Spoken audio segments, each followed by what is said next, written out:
Hepinize merhaba arkadaşlar. Yepyeni bir Rise of Kingdoms bölümünde daha karşınızdayım. Bugün sizlerle beraber Z5 savaşlarında KVK'da neler oldu, neler bitti onu konuşacağım. Raporların hepsini göstereceğim. Yani büyük çoğunluğunun iyi olan raporların. Ve elmas harcama var. Hesabımla alakalı güzel yeni planlarım var. Onları sizinle paylaşacağım. Dilerseniz ise direkt videoya başlayalım. Lütfen başlamadan önce de like atıp kanala abone olmayı unutmayın. Hepinize şimdiden çok teşekkür ederim. Öncelikle arkadaşlar isterseniz de bir raporlardan başlayalım. Bir hafta oldu olalı. Yani bir haftayı da belki geçmiştir savaşlar. Gerçi yok, evet yani bir haftaya yakın diyelim oldu. Ve neler yaşandı? Şimdi kısa bir özet geçeyim. Girdik biz savaşa. Burada rüzgar kampıyla biz ateş kampıyla müttefiktik.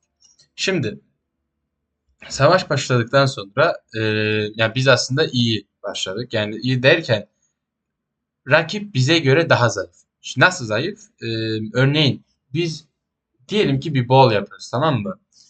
Bol kapışmaları oluyor rüzgarla bizim aramızda. Bizimkiler kaybetse bile, yani bizim bol kaybetse bile biz olarak, yani sadece benim krallığımı kastetmiyorum, kamp olarak kastediyorum. Yani toprak kampı kaybetse bile iyi rapor alıyoruz. Niye? Çünkü adamların teçhizatları falan veyahut artık ekipmanı mı, teçhizatı mı, komutanı mı, artık her neyse bizimkiler de daha kötü. Yani durum bunu gösteriyor. Çünkü yani biz kaybettiğimiz halde iyi raporlar alıyoruz. Ben de dahil. E, Bir tane daha önemli şey var. Müttefikimiz Ateş Kampı, DC özellikle en güçlü krallıktır ki Ateş Kampı'nın. Zaten 10 yıldız olmak üzere. Neyse. E, Savaşmadı. Yani hemen hemen savaşmadı yani. Tabii bayrak attığı şeylere 3-5 bir şey girdi ama asıl şeyler, ağırlık olarak kastediyorum, savaşmadı maalesef. Bu durumda bizimkileri de etkiledi tabii. Ondan sonra bizim kampın işte Raid 5'leri, Raid 4'leri, koalisyonun R5, R4, artık cartı curtu falan hepsi toplandı. Hepsi artık bizim krallıklar, yani bizim kampın krallıkları hepsi teker teker geri çekilmeye başladı. Yani ilk önce bu krallık çekildi. Ondan sonra şu, ondan sonra bu. Yavaş yavaş hepsi geri çekilmeye başladı. Sonuç olarak maalesef Z5'i kaybettik. Ama 7. seviye geçitlerde ve kralın topraklarında neler olacak ben de tam olarak kestiremiyorum. Eğer ki savaşırsak, ki ateş kampı da savaşırsa, su kampı güçlü. Onu ilk önce söyleyeyim. Su kampı güçlü. Şimdi ben sadece savaşmadıklarından dolayı kaybetti demiyorum. Savaşsalardı durum nasıl olurdu tam bilmiyorum ama başka türlü olabilirdi. Hele hele bizimkilerdi. Çünkü bizimkilerin asıl geri çekilme sebeplerinden bir tanesi de zaten ateşin savaşmaması olmuştu galiba. Neyse. E, Eğer savaşırsa ateş kampı kazanma ihtimal çok yüksek. Hele hele kralın topraklarında 7. seviye geçitlerde zaten yüz yüze herkes. Çok da bir şey olmuyor. Sadece ölüler, cartı curtu. Ama önemli olan kralın toprakları. Kralın topraklarında eğer ki ateş kampıyla savaşırsa ve iyi performans gösterirse iki taraf kazanma olasılığı daha yüksek. O zaman isterseniz ise direkt şeylere gelelim, raporlara gelelim. Ben arkadaşlar kendimi rallilettim bu arada. Kendime rally de açtırdım ama onları biraz sona doğru bırakalım. Ben ilk önce field raporlarının hepsini size göstermek istiyorum. Burada çektiğim paketler de var birkaç tane. Burada birkaç tane pop-up çektim. Gördüğünüz üzere şöyle birkaç tane pop-up çektim. Ee, Şöyle raporları istiyorsanız da geçelim. Böyle Kubing Arthur 2 kat iyi. Bir tane 1 milyon daha 1,3 hep böyle 1 milyonlarda aldım. Görüyorsunuz, yavaş yavaş geçeyim. Siz de görürsünüz. Göz ucuyla zaten görünüyor. Genellikle hep zaten iyi raporlardı. Bu arada kaç milyon kill point kastımı soracak olursanız da 250 milyon kill point kastım. Eğer savaş devam etseydi daha fazla olabilirdi. Lakin olmadı maalesef. Şöyle görüyorsunuz, sürekli hep 1 milyonlu raporlarla dolu. Atilla Nevski rallisi açtım çünkü benim Subutay'ım yok. Şöyle de şunu da göstereyim size. Buradan güzel bir rapor çektim. Yani Atilla Subutay olsaydı durum bence çok daha farklı olabilirdi. Lakin dediğim gibi Subutay'ım olmadığından dolayı, daha doğrusu full olmadığından dolayı Olmadı maalesef ve sadece bunu çekebildim. Ondan sonra ikinci aynı şeyde doğru bir tane daha attım. Buradan da 8,9 yani umumi olarak adamdan bir yaklaşık 22-23 milyon daha diyelim 23 milyona yakın bir rapor çektim. Burada 1,6 milyon yaptım. Neredeyse hiç kayıpsız. Bu da güzel bir raporlardandı. Şöyle göstereyim. 1 milyona yarısı. Ondan sonra 1,1'e yarısı. 1,7'ye 400 bin, 2 milyon, 1,5, 1,2, 1,2, 1,2 vesaire. Şimdi geliyoruz artık yavaş yavaş şeylere. Bunlar da son şeyler. Hep 1,1, 1,5. Ee, Şurada kötü bir tane rapor aldım diyebilirim. Yani tamam şey olarak değil. Nasıl söyleyeyim? Ee, Kill point daha fazla ama neredeyse kafa kafaya. Yani tekrar söylüyorum arkadaşlar. Burada da eğer Subotay olsaydı bu 5,9 çok daha fazla olurdu.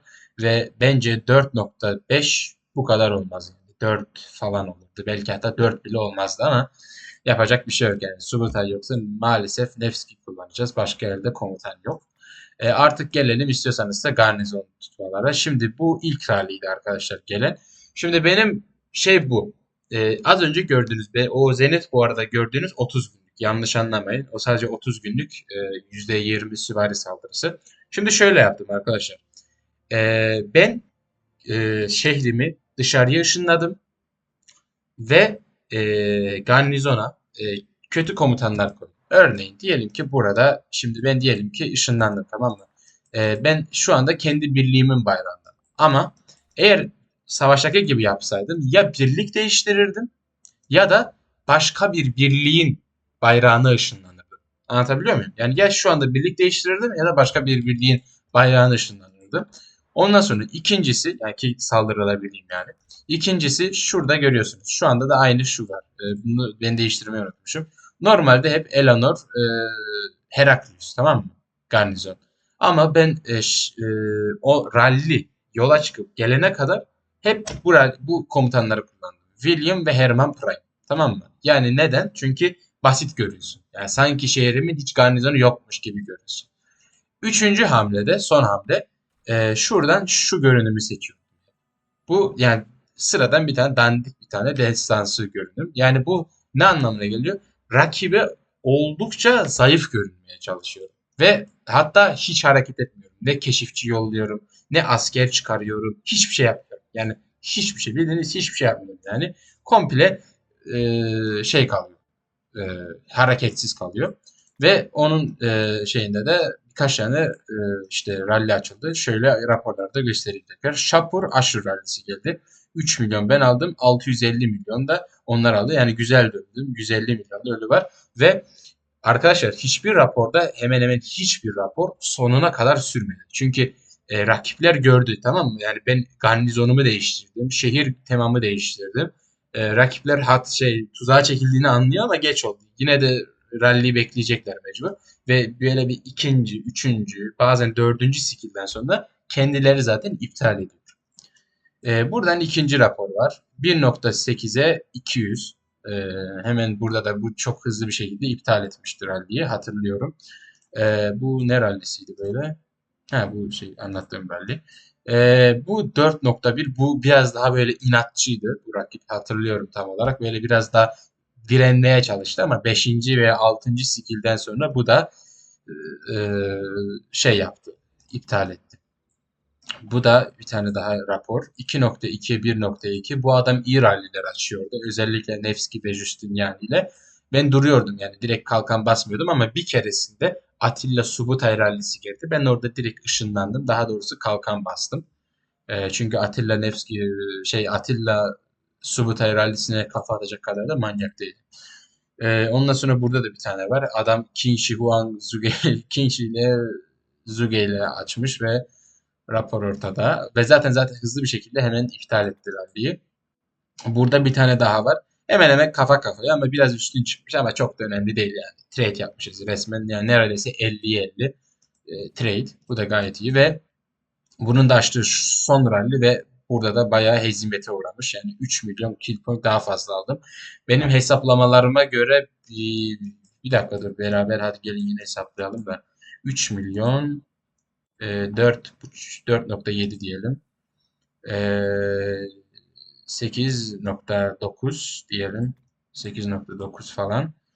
E, 10 11.3 pardon 11.3 12 13 16.8 16.8 20 milyonu aşar. Yani 20 milyonu aşar. Yani 250 milyon kill point yaptım.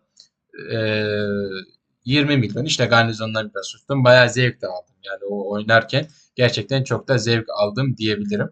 Bu arada şey de bitti. 10.000 şey gelmesi de gerekiyor. Bir dakika, nerede kaldı? Rewards.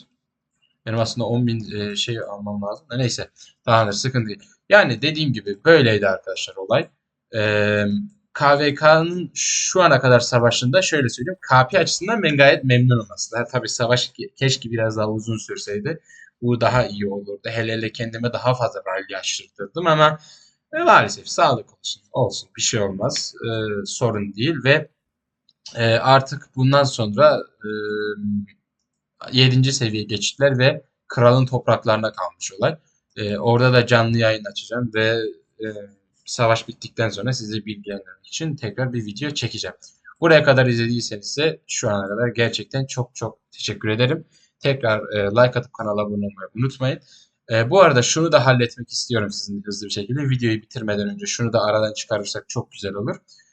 Biliyorsunuz cevher harcama geldi. Ben arkadaşlar süvari sağlığı %20 zenite hazırlık ediyorum. Bunun için artık e, hep cevher harcamada hızlandırmalar da alıyorum bol bol. Onu da hemen sizinle bir halledelim. Sadece zaten birinci gün alacağım. İkinci güne hiç dokunmuyorum. Şuradan bir halledelim şöyle. Hop, şunu alıyoruz. Ondan sonra geliyoruz şuraya. Şunu alıyoruz. Sonra geliyoruz bunu alıyoruz. Ondan sonra geliyoruz bir de bunu da alıyoruz. Tamamdır. Bütün ne kadar hızlandırma varsa yani onların hepsini alıyoruz. Geriye kalıyor 2300 falan. Şimdi ben bunu hep KVK savaşlarında alıyorum. Onun için bunu şimdi alsam yani 3000 tam istiyor zaten. 22 bin de değil mi? Bir saniye. Aynen 22 bin. Direkt 3000'i burada basacağım çünkü zaten alacağım. Eğer burada almazsam başka bir zaman alacağım. Onun için şu anda etkinlikte alayım ki bir yararı olsun. Hemen burada iki tane de ondan aldım ve bütün kafalarımı da alıyorum. Ve böylelikle hem 13 kafa almış olduk hem de buradan da hızlandırmalar geliyor. Bütün hızlandırmaları ben video dışında arkadaşlar hesapladım. Bu tahminen bir 31 günün üstünde hızlandırma yapıyor ki benim için gayet makuldür yani. Her ay başı 31 gün bir de ekstradan genel hızlandırma geliyor. Bu gayet güzel bir hızlandırma. Ee, Şu anda da şöyle göstereyim. Hızlandırmam şu kadar. Ee, Yaklaşık 28 günle 50 gün hız arası hızlandırma gidecek. Neye gidecek? Onu da hemen size göstereyim. Arkadaşlar şurada ben size şey göstereyim. Bakın 223 bin var, tamam mı? Ben bunların hepsini, yani daha doğrusu bunu 450 bine, okçuyu da 450 bine çıkaracağım. Ben KVK'larda artık asker bu arada bir dakika şuradan göstereyim daha iyi görün. Şöyle. Bunu 450 bine çıkaracağım. Yani T4'leri çevireceğim. Bunu da 450 bine çıkaracağım. Hızlandırma kullanmadım. Şimdi nasıl olacak? Ben Aykut abiyle konuştum. Yani baba hakkı şu anki Riye 5 29-11'in. Bana 20 kafada bir yer verecek. İkinci mi artık birinci mi duruma göre söyledi. Neyse atacak beni. Ben o sırada yani sadece o bir kereliğine katılmak istiyorum zaten. Bunları da çevireceğim T5'e ve 450 bin 450 bin T5 olursa ikisinden de buna ne anlamına geliyor? Yani alana çıkmak çok gayet rahat oluyor. Çünkü ben T4 karşı çıkmak istemiyorum. Sapa sağlam olsun ya. Zaten Vict'a çıkıyorum. İkisinden de yani bir okçu bir piyade. Sağlam çıkmak istiyorum. Onun için gayet makul olur.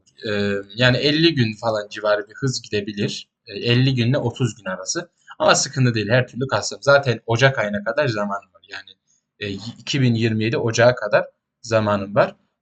Süvari sağlığı %20'ye oynayacağım. Umarım başarabilirim. Umarım alabilirim. Training Speed'e hiç dokunmayacağım. Komple yükselsin. O hızı ben genel hızdan harcayacağım. Bakalım nasıl olacak. Aynen. Son şey de buydu ve bir sonraki videoda veya canlı yayında görüşmek üzere. Kendinize iyi bakın. Lütfen tekrar söylüyorum. Kanala abone olup like atmayı unutmayın ki algoritmayı kaldıralım. Destek olanına herkese çok ama çok teşekkür ederim. Bir sonraki videoda görüşmek üzere. Kendinize çok iyi bakın ve hoşça kalın. Bay bay.